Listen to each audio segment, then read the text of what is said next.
Welcome to the Propreneur Podcast, where we help practice owners become better entrepreneurs. I'm your host, Dino Watt.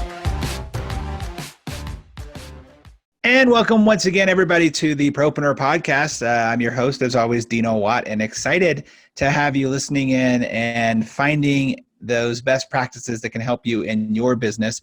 As always, that's our goal here, is to help you find just those little nuggets, those golden nuggets that will help you take your business to the next level. And we try to bring you the best guests we possibly can. And in return, all we ask is that you share this podcast with your friends and family members, and you subscribe. If you haven't subscribed already, please do so.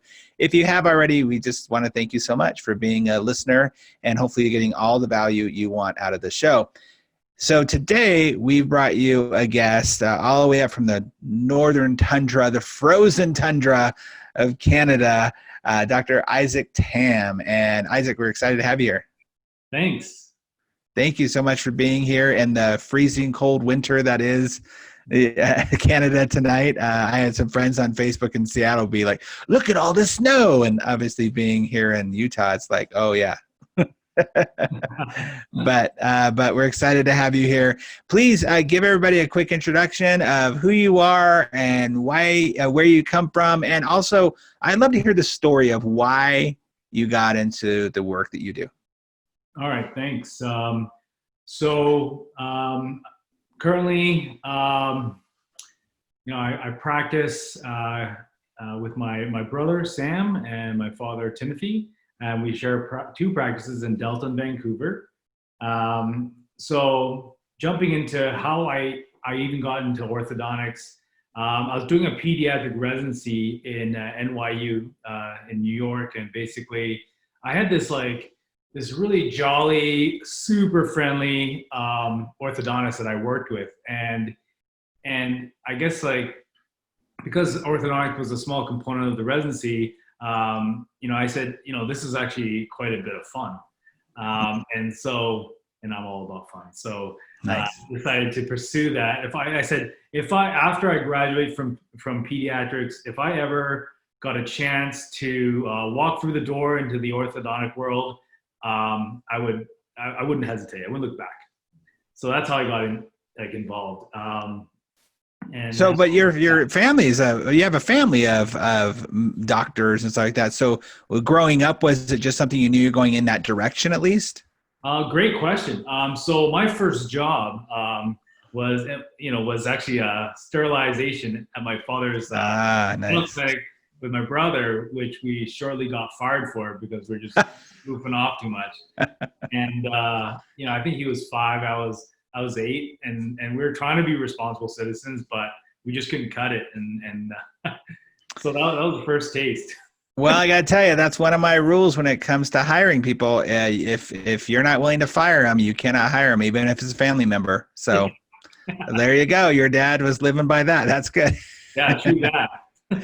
So not too small, yeah. So you recoup from that a horrible firing situation, and you got back on your feet somehow, and you figured out that, all right, so still dentistry, orthodontics, that's the way I wanted to go. I find it interesting because, in my experience anyway, the doctors I talk to, doesn't matter what modality they're practicing, they either have a personal connection to it because of, I had a car accident, I had all my teeth knocked out, and my dentist saved my life, or my orthodontist, and so I went, I want to do that. There's I was in medical school, and then I went to dental school, and then I just kind of followed that path and fell into it. And then there's my family was that. So I decided to do that because I saw it there. What was the main factor for you, besides just, this looks fun, that made you go, I want to deal with people's teeth for the rest of my life?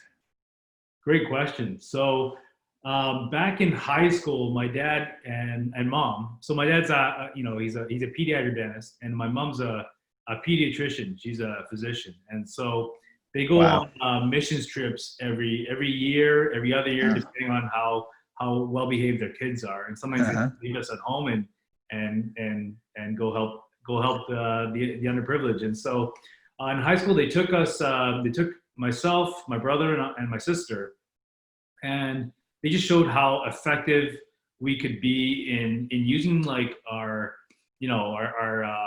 like the gifts he's given us and to help people. And one way, Wow. one way we could do that in a toolbox he showed us was our hands and the ability to alleviate pain, especially in the dental world.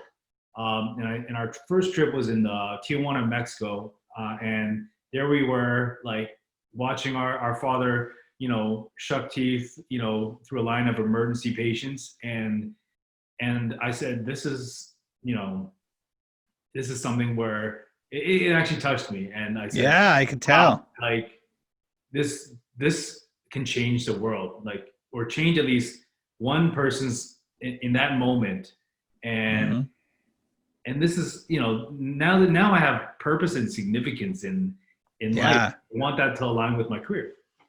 Wow. Well, the one person obviously it changed was you, and then you get to have that as you're the ripple effect in that, and that's amazing. That's exactly what. Thank you for sharing that because I that purpose, motivation, that won't obviously hasn't left and won't leave you. And I'm I can only imagine that that's something that you try to instill even in your team members of understanding you really are changing lives here. And I that touches me personally because I was that kid with the jacked up teeth and the divorced parents and the parents fighting over the money, that straightening my teeth, having somebody care enough to straighten my teeth, like it changed me. It made me have an affection towards it. So I love that. And thank you again for sharing that. Is that where some of, and I haven't even announced this yet, but some of our topic today is around ethics and social responsibility. Is that a little bit of where that started to kind of plant the seed and flourish in that manner? That mustard seed, exactly. That's where it started, and ever since it's been growing and developing as as I journey through my career, like, and these opportunities have been coming up, and it's like, and I use that to guide my decisions, like where do I want to spend my precious time, right? And Mm. that's all of our decisions, and I decide, what, I want to align it with where I started and what drove me, because if you don't have that purpose, then you sometimes you feel lost. Yeah, I'm gonna touch on your point about being the hands, right? Being those hands that get to Yeah, be a part of healing, right? yeah. And I have there's a somebody that's important in my life who is telling a story about his town in Germany where after the war, there's a picture of, and whatever your faith is, this, for anybody listening, that's not the point of this. The point is that there's a statue of Christ in the square, and his hands had been torn off and blown off. And he starts to tell the story about, like, isn't that symbolic that really whatever your belief system is, whether it be Buddha or Allah or Christ, that you have to be the hands that they can't be right now on this earth. Like, you're there to serve in their name. And that was, to me, that's the beauty of what the story you told that causes, again, that ripple effect. So Absolutely. very, very cool. That's awesome. So let's talk a little bit. Let's get into this about uh, social responsibility. Let's go there first. Like social responsibility of what you have, because we often talk about this, and I haven't had a doctor yet come up to me like, dude, no, I'm not in this to help people. I just want the money. I haven't had, maybe there's guys out there like that, but I haven't had anybody run into me like that. So what's that social responsibility that I think maybe we need to be a little more aware of beyond, hey man, I help people. I straighten teeth, or I clean teeth, or do cavities or fillings or whatever, right? Right, absolutely. So one thing I grew up, in a family of three, is that you always had to share and think of others. That Mm. was, that was one of the principles we grew up with, and transcending that to our professional life.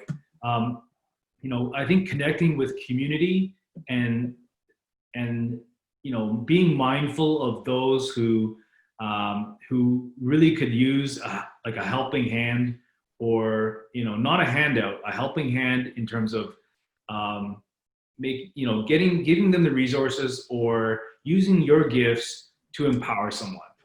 Yeah. So education is an easy one because a lot of people are involved in education. So teaching at UBC for us, the Graduate Orthodontic Clinic, super great. Not a big deal. And then you take the next step where you get, you want to, you find the population of children, and this is my pediatric hat, where they don't make enough, they make too much to get a government subsidy, and they don't make enough to afford any or any like dental option they want. As you know, like we give a lot of options, and so like in the past for 7 years we sponsored and ran a like an elementary school dental clinic, free dental clinic, where we do whatever the child needed, and we partnered with University of British Columbia, their residents, to basically provide treatment with our guidance. And so my brother and I, Sam, and I basically ran that until there was no more like socioeconomic issues in that neighborhood. So Wow. Yeah, so that's so. Talk about making a difference there. Like, right, it's the Michael J. Fox theory, right? Like his whole thing with his Parkinson's program is to no longer be necessary, right? Exactly, and that's the goal. That is the goal, right? So that's the empowerment. And then with our foundation, we basically found another I guess hole in our social healthcare society, where children's over 4 who couldn't go to the children's hospital and needed dental work were on this waiting list of to get treatment under general anesthesia. And basically we built an anesthesia center, a non-for-profit, so that these kids could have access to care. So that was huge because it's never been done before, and to silence the critics, there's a lot of kids that we help, and a lot of them can't afford general anesthesia, so they choose to wait on the waiting list for Children's Hospital. But well, now we've kind of alleviated that waiting list, so we're really we're really like blessed to be part of that. So those are like 2 incredible stories and examples of what you've been able to do. I'm going to put myself in the position of the listener, a listener. I don't know who it is out there, but might be thinking, so those are some pretty big things that you did. Took a lot of time, effort, planning. As you were building this, it didn't obviously happen in a day. It took time, effort, passion. What if I'm a practitioner and I do want to give back and I want to have that connection, because I hope everybody can hear, and I believe they can, the effect that had on just even that neighborhood or that community there, and one community at a time. What are some small things that you see doctors could be doing in their communities to give back, to make that social impact?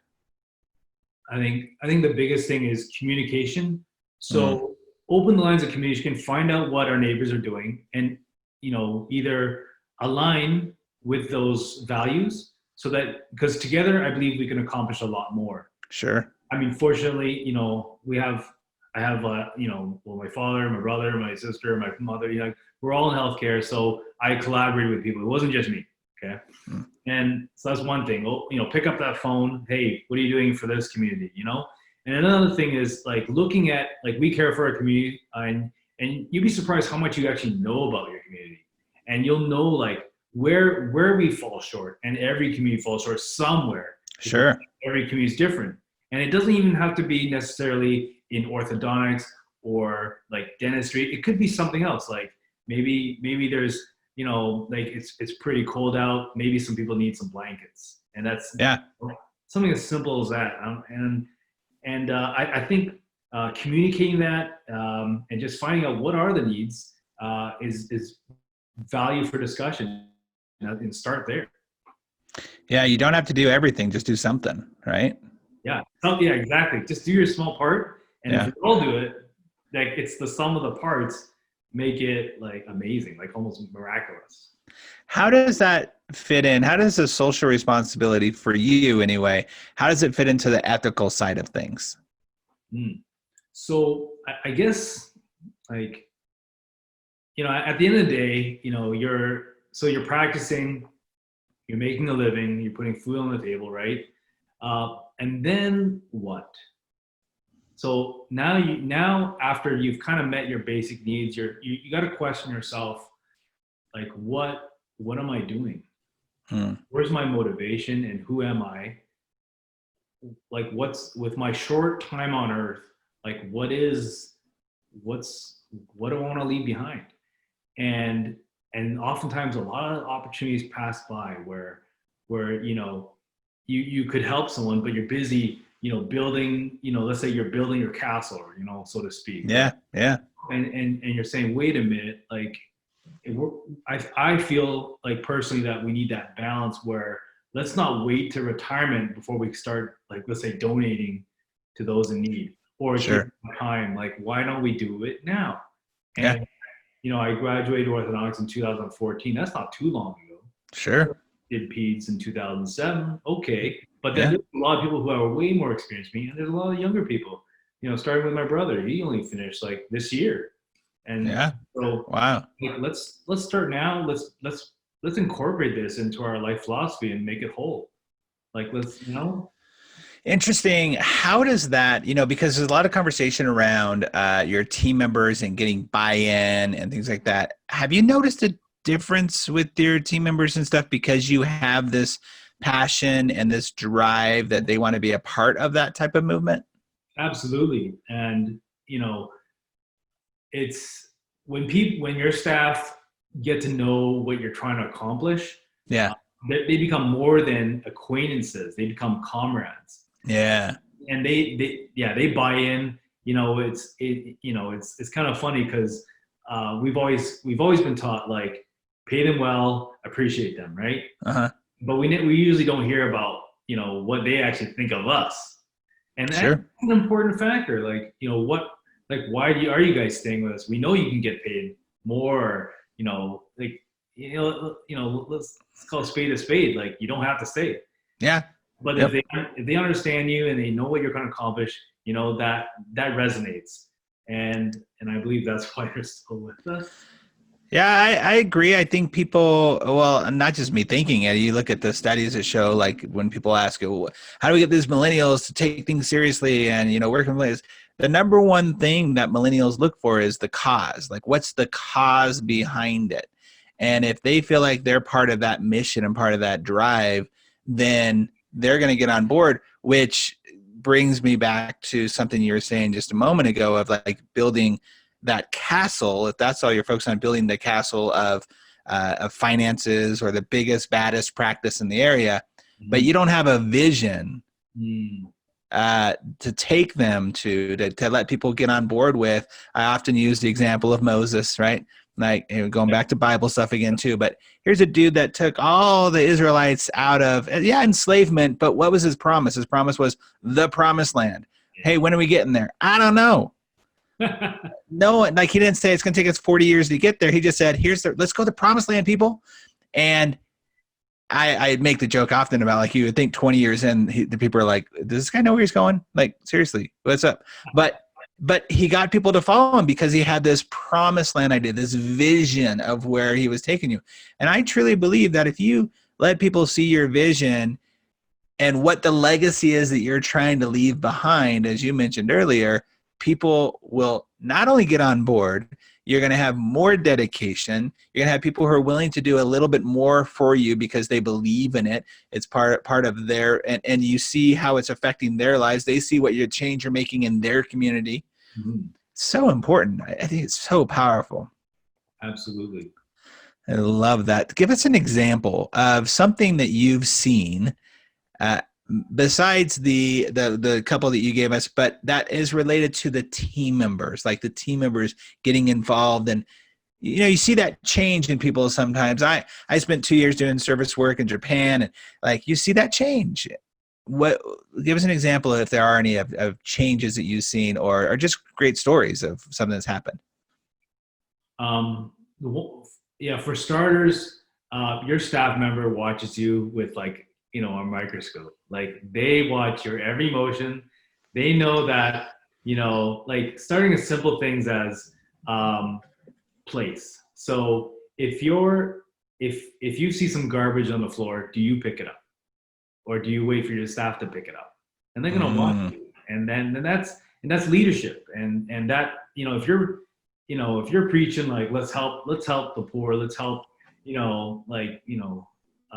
like this group and that group, and let's just, but you're not willing to pick up the garbage. Well, that's, so I think action. That's a great example. So something as simple as that. And I start with that because, that happens every day. Yeah. Today so true. And today we had a snow day. And so people were walking in with their muddy boots, and like, the snow was melting on the ground, and, who was there? My brother and I were actually wiping the floor. And our staff, wow. And because, it's just, someone's got to do it. And your team members who, they appreciate it. And So interesting connection there, because I could see where, when you were talking earlier about you and your brother and coming and your sister, like you had to pitch in and you had to help each other out. There's a great study from Harvard University about what brings success in life and true success in life. And the first thing is your relationships. But one of the underlying things of that was if you had to do chores when you were a kid, that you're more likely to be successful as an adult. And so I tell clients, look, in your employment interview, ask them if they had to do chores when they were a kid, because you'll automatically know if they know that they need to pitch in, and everybody wins when we all get in there together. So you showing the example of something that probably becomes a little like, I get it. You weren't doing it. You'd say, hey, look at me, staff. I'm cleaning the floor. You should take my clue. You were doing it because it's what you were taught as a little kid. Everyone gets on their knees and cleans the floor. Exactly. And it's almost like servant leadership, where you're serving something that they think is beneath them even.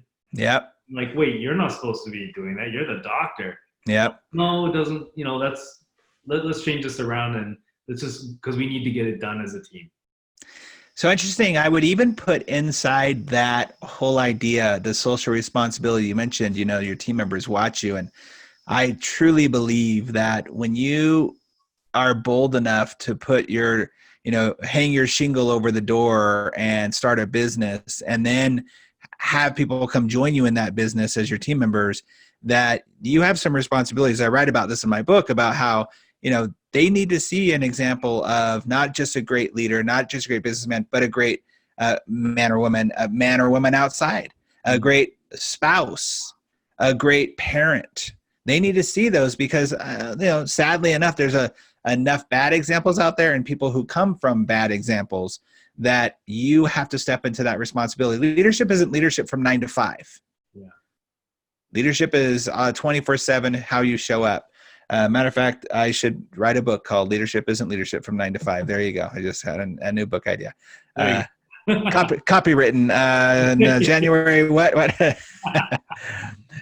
So yeah, I mean, it's so important. Let me ask you this. So you work with your brother and your dad, and is your sister not allowed to work with you? What's up with that? No, she found love.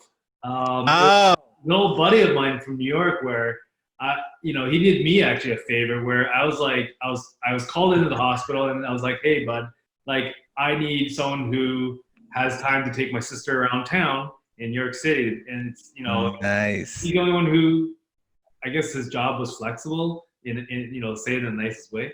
So and so he did it. Good for him. I was like, hey, just send me the bill. And you know what? He said, I had a great time. I'll take care of it. And before you know it, they started dating. That man, that little Cupid will always get in the way of everything, man. I tell you, that's great. Well, good for her. Well, so you work with your brother and your dad, and there's dynamics there. Yes. That talk about social responsibility, right? You got to show your team members how to work together with your family, which sometimes it's hard enough to have Thanksgiving with your family, so let alone work with them every day. So tell us a little bit about that. Yeah, so that every day we get to practice, and our staff watch us again, like that. You have to definitely give more than take, and that's the only way, especially with family, where and a lot of people of you guys know this, but it's challenging, and there's a lot of gray No one can tell anyone what to do. Yeah. It's not a business relationship. Like, yeah, it's a lot of grace, a lot of just picking your battle, so to speak. Definitely giving a lot more than you deserve. I bet you could teach a master class on this, because there's a mentor of mine, Joe Polish, who says that familiarity breeds contempt. And this is one of the reasons why even in our our marriages and stuff, we get so familiar with the other person that we sometimes act more rude to them than we would to other people. And even with our kids, we act differently. And so with family members too, like we'll say stuff that we normally wouldn't say to somebody on the street or our friends, because familiarity brings contempt. So I'm sure that you guys have plenty of stories around that, and examples of how it can work out as well too. Compromise, like you said, grace. Love that word. Got to give some more grace to everyone. Yeah. What are one of the things that I think is a common denominator with everybody who's listening, and no matter what the modality is that you practice business in, is that every business has challenges, right? So is there a particular challenge that we can talk about here, that we can maybe talk about some solutions, or maybe some people can reach out and have some solutions for you? Absolutely. One thing is we want to generously and graciously support our father into or the senior practitioner into retirement, and it's we love him so much, and I love fishing with him, but practicing is sometimes a different story. Sure. So when you guys got into your partnership together, was that a conversation you had? It was very it was one of those wild wild west conversations where it's like, hey, come on down. So and there starts the story of the challenge. yeah, there you go. It is. I've seen it over and over again. It's like, oh, this sounds like a great idea, and then we get into the actual idea. So what do you know what his why is? What's his why? What's his want in life? I believe the most important question we all can answer is, what do you want? So that's kind of the focus there. Do you know what that is? Well, I mean, I can only I'll do my best. Sure. So he loves he has a heart for people, and he loves helping people out. Like if he's not working, that 1 or 2 days a week, he's doing something.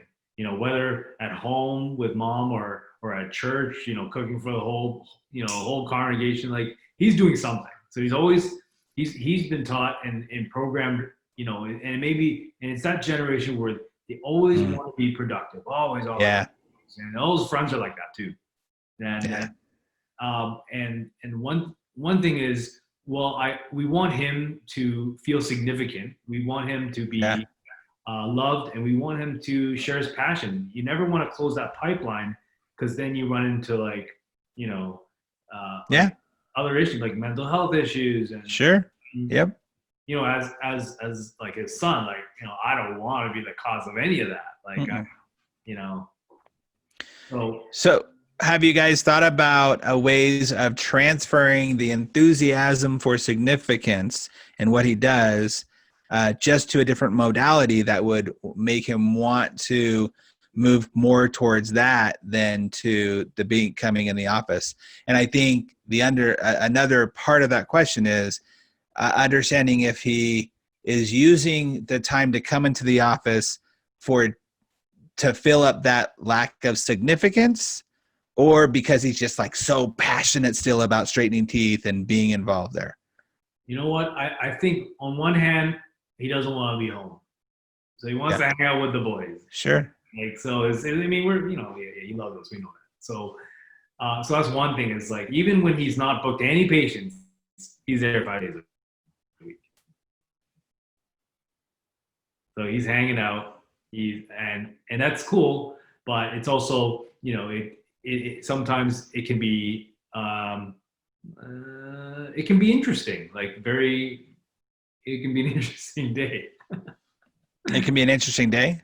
Yeah, because sometimes you're doing a consult and he'll jump in and say, "Hey, this is what I think," and then everyone's like, "Who's that?" Then Yeah, like that's what I love about Yeah.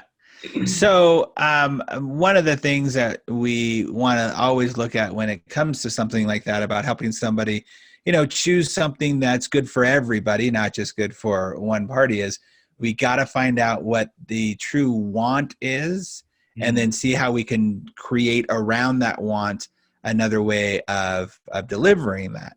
So, that want of, I want to create a situation where I'm helping more people for no profit at all because I want to feel like I'm giving back after all the years I've been given. I don't know. Like I'm off the top of my head here thinking of how do you create that scenario? By the way, let's back up for just a moment. Mm. I'm assuming, and I probably shouldn't, that there have been conversations around what does dad want? Yes, yeah, we've and you know what? Sometimes, to be fair to him, he may not know what he wants, Yes, that's so true. right? And I mean, we still do mission trips, and he loves those. He's passionate, so that's I see that transfer of passion to help people in that way. And you know, there's also spending time with the grandkids. My sister has two lovely kids, Mm-hmm. 3 and 6. Okay, so there's that love being transferred and that time spent, and that's great. And continually serving his community, right? Outside of dentistry. So those things are all happening. It's also he's been doing this for 40 plus years. Wow. How do you let go and I'm not to say walk away, but how do you gently step away from something you've known? Yeah. I can't even imagine, and that's why I pose this question, because if I were in his shoes, how, like, I don't even know how I would deal with it. Yeah. Yeah. Well, what's interesting about your point about him not knowing sometimes what he wants either is it's a great book called The Challenger's Sale. And in there, they have a great survey around how the old school way of selling, and I teach this in my TC courses, their old school way of selling was finding out what people want. But the problem is a lot of people don't know what they want. So you have to give them what we've seen people have wanted and see if that's something they want. So to Mm. be able to say, so what we've found is a lot of people tend to think that, braces can be really challenging and they hurt and super expensive. But the fact of the matter is that this is what the truth is, and this is how we can educate them on it.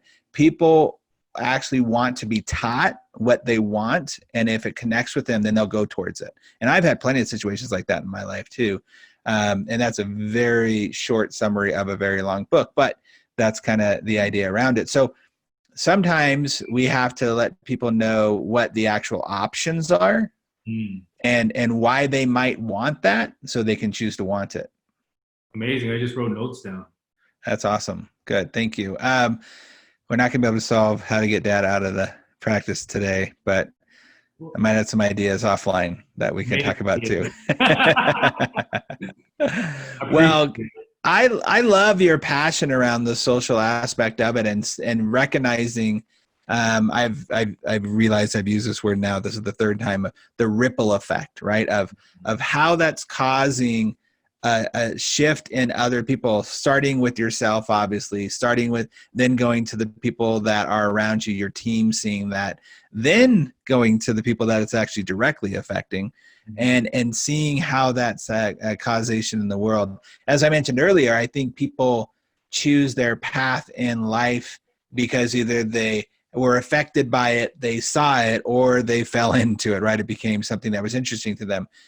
This is one of those things too that that kid who's in Tijuana, Mexico, and sees his dad not have that suffering anymore because of the tooth that gets pulled, and he's no longer grumpy and angry and saying, "Wow, the magic of one person serving and taking the time to pull my dad's tooth gave me my dad back. Now I want to do that again." And you never know, 20 years down the road, 30 years down the road. So incredibly powerful. I hope, as I have been, that people listening have been inspired by your story and by what you guys are doing with your. And by the way, this will be a question later on, but why not get it out of the road now? you mentioned you still do mission trips. Do you take other doctors out on these trips and do stuff? Absolutely. Share my info. We're planning a trip this July to a small island off Bali, Indonesia. So Wow. please contact me if you're interested. We love volunteers. So necessary. Please do. We'll make sure we put your information in the show notes as well. By the way, is there like an email that they can reach out to Yeah. if they're listening? Yeah. Isaac Tam at Gmail. ISAACTAM at Gmail. Please reach out to me. Man, couldn't make it more simple. We'll definitely put that in the show notes as well. That's very, very cool. Cool. So we've come to a part of our show where we actually go through some kind of rapid fire questions that we just throw out there, and then you give us your best answer that you can come up with. You want to play? Sure, let's do it. All right. So you talk to a lot of practice owners. You're in your practice yourself. But first, what's the one thing you wish they would have taught you back in graduate school? Great question. Listen, talk to as many people as you can. For the next phase in life after you've learned the basics of clinical and whatever residency has to offer you, dentistry. Listen, man, hello. Yeah. Wouldn't that be cool if they had a whole class? That would be great for marriages. Just like have a class on just how to listen. Yeah. How to sit and listen. I had a mentor once, and I know many people have heard this, but you have 2 ears and 1 mouth, use them accordingly, right? So that's great. Listen. All right. Is there I'm a very adamant reader. I love reading, especially audiobooks. I listen to them all the time. What's a book that you feel every private practice owner should be reading? Let's see here. It's funny because I'm reading this book called Answers to Tough Questions by Josh McDowell. It's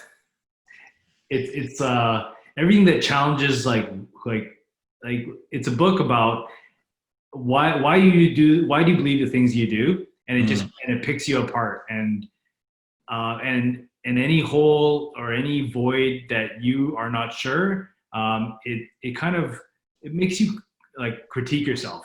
So that's and that I think that has to do with servant leadership. Like hey, question your motives, check yourself, even when things are great. When when everyone's like, hey, good job, you're the amazing doctor. Well, still reflect. Take time to reflect and look at yourself like hard in the mirror and saying, what are my motives every day. Yeah, I think it's so important. It's that Stephen Covey idea, right, of sharpening the saw, because we all have entropy. And so you might be amazing. Like I start out many of my speeches with, hi, my name is Dino Watt and I'm the best in the world at what I do. I'm not saying that to brag. I'm saying that say like, I'm the best person I can be right now. And I'm going to be better tomorrow, and I'm going to be better tomorrow. Right. So I think that's very powerful. Great book. So it's answering hard questions, tough questions. Yeah. Answers to tough questions. Yeah. Wow. Okay. We'll put that in the show notes as well. That's really good. Okay. So speaking of books, obviously in my book, I talk a lot about team culture and performance as the foundation of business growth. What do you think is one of the biggest challenges private practice owners face when it comes to their teams and office culture? Consistency. Oh, yeah. Because that's good. You'll get a ton of ideas. Like, you go to PCSO, you'll hear about the amazing ideas from Dino but you implement it, you're on this high, and then it starts to taper down, and you need to keep that up and believe in it and buy in. You need to buy in, and then your staff will follow. That, consistency is such a powerful word because it's so needed. We don't want to be, change our mind with the blow of the wind, or, oh, I went to a new seminar. And I just think about how much your staff hates that, of just like, great, Doc's going to another seminar. Guess what's going to happen on Monday? It's like, yeah, consistency is so true. We mentioned how listeners can reach you, so that's awesome. So let's go to, this is a challenge, I know, but off the top of your head, the first thing that comes to your mind, what's the best advice that you've ever received in life or business?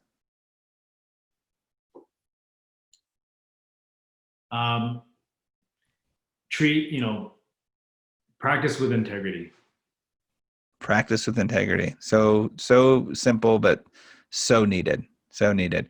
So is there a resource or a tool that you feel is the best thing that you've used to grow your practice?